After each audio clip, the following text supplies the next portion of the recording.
tęsinys bus.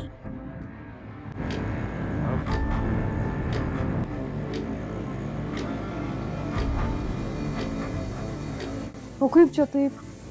Ar čia man taip gavosi?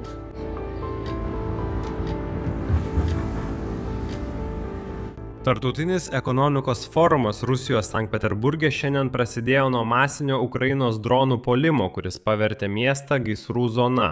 Ukrainos tolimojo nuotolio bepiločiai orlaiviai nuskrido daugiau nei 1000 km ir smogė naftos terminalui Sankt Peterburge, taip pat infrastruktūrai Kronštato rajone.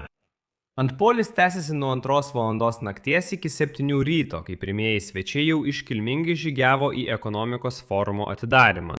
Galiausiai paaiškėjo, kad Ukrainos dronai smogė Rusijos korvetui Boiki, kuriuo asmeniškai taip didžiavosi Vladimiras Putinas. Įdomu tai, kad Rusijos žiniasklaida apskritai nutylėjo apie šią ataką, nors kai kurie jų jau nuo pat ryto buvo akivaizdžiai girti. Žavinga. Žavingi! Очаровательная. Žavingas Peterburgo oras šiandien Sankt Peterburge. Dabar Peterburge yra 22 laipsniai. Ar bus šilčiau?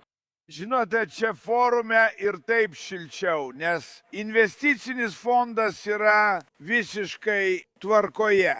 Galiausiai Peterburgą apgaubė tankūs juodi dūmai, o Vladimiro Putino pasirodymą forume, į kurį jis turėtų atvykti rytoj, aptemdė Ukrainos ataka.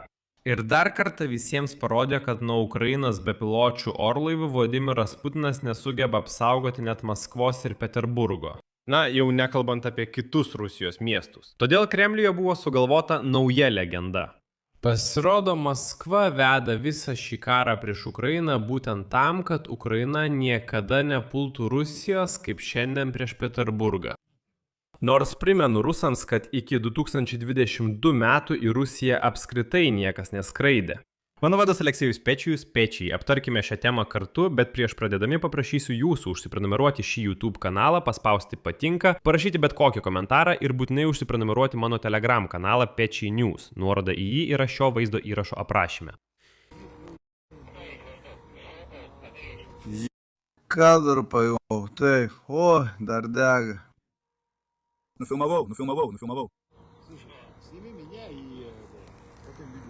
Taigi, Tarptautinio ekonomikos forumo atidarymas Sankt Peterburge šiais metais įsimins miesto peizažais Peterburgo, kuris nuo pat ryto buvo apgaubtas juodų dūmų debesimis.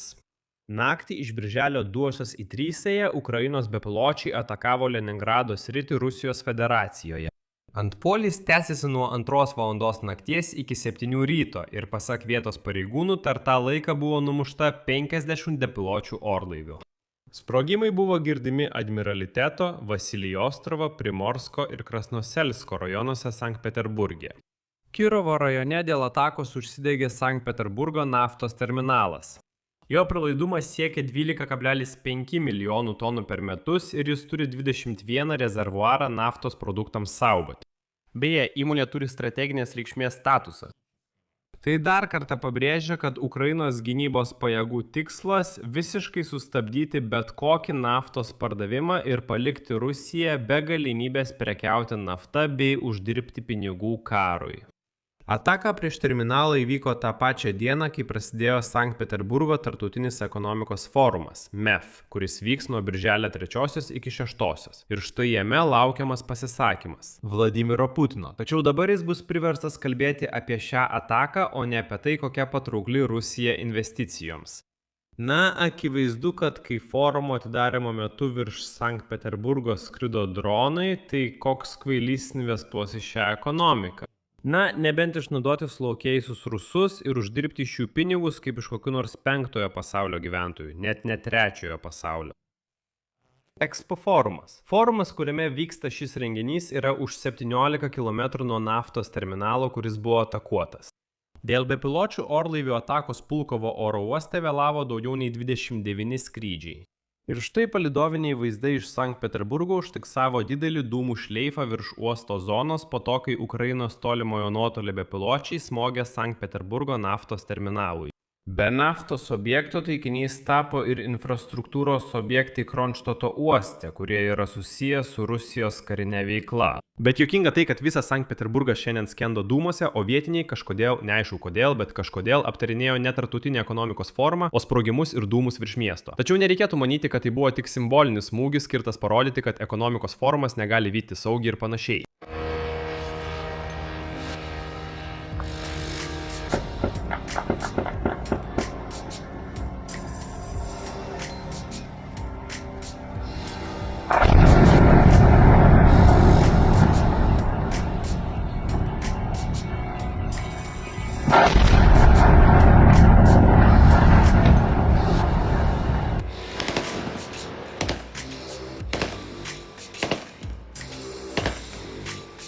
Tarsi šiltas dūmas.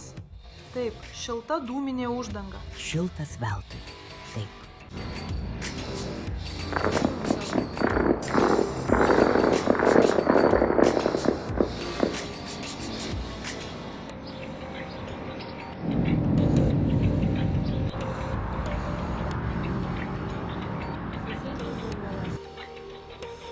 Vienas, du, trys, tiesiog žiauru.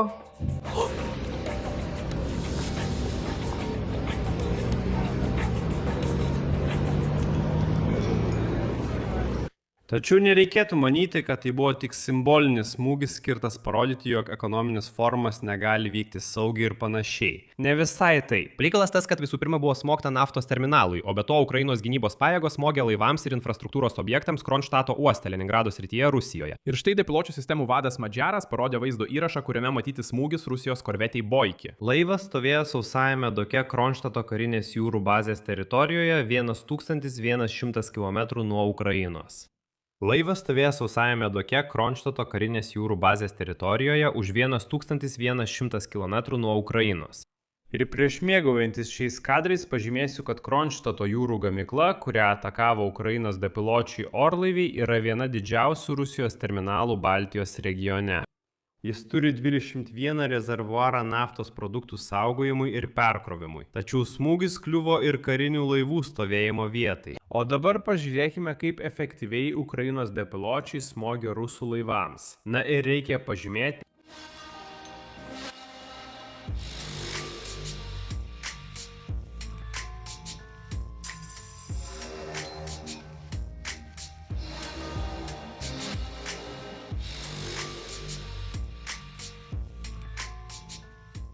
tai demonstruoja Ukrainos gebėjimą smogti okupanto šalies kariniams objektams net ir dideliu atstumu.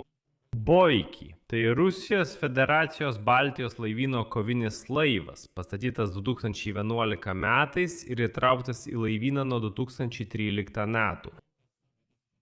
Jis priklauso 2038-0 projektui ir yra valdomos raketinės ginkluotės nešėjas. Šis laivas buvo naudojamas veiksmams netoli NATO sienų ir, kas svarbu, lydėti Rusijos šešėlinio naftos laivyno tanklaidus. Priminsiu, kad šiais metais ar praėjusiu metų pabaigoje rusai netgi leido propagandinius vaizdo įrašus apie tai, kaip šis korvetas Boiki gina neteisėto Rusijos Federacijos šešėlinio laivyno laivą nuo NATO laivų. Ir rašė apie tai, kad visi NATO tiesiog dreba, kai pamato šį korvetą Boiki.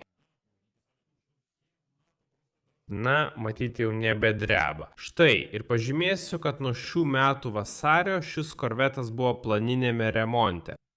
Taip pat praėjusią naktį buvo atakuotas Mičiurinsko miestas, tai jau Tambovos srityje. Bepiločių orlaivių taikiniu tapo gamykla Progresas, gaminanti įrangą aviacijos ir raketų technikos valdymo sistemoms. Ši įmonė jau buvo atakuota šių metų vasarį, 2025 metų birželį ir 2024 metų gruodį. Ir štai įdomu, kad Rusijos federaliniai televizijos kanalai šiandien kukliai nutilėjo apie Ukrainos dronų ataką Sankt Peterburge.